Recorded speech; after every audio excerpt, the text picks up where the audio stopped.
I've got a picture here on the screen, and that picture is the planet Jupiter. Do you see it?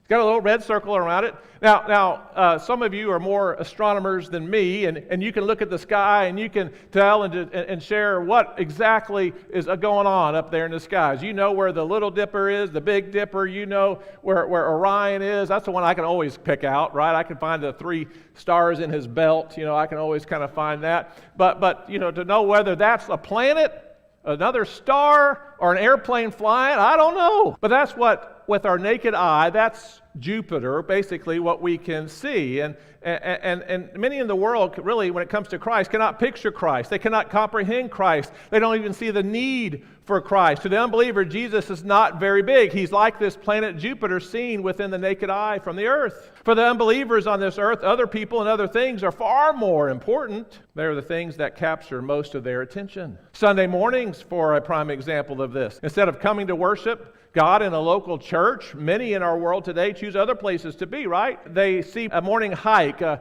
Sunday brunch with friends, or even work around the home is often more preferable than sitting through a church service.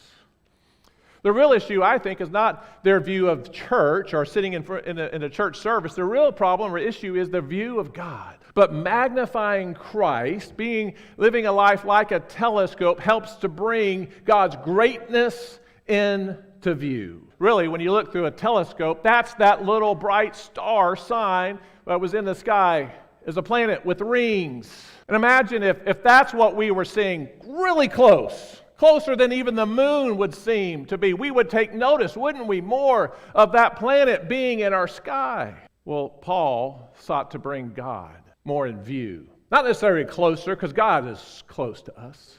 He's here in our midst. He's here in this earth. He's moving in and amongst this world. He's here.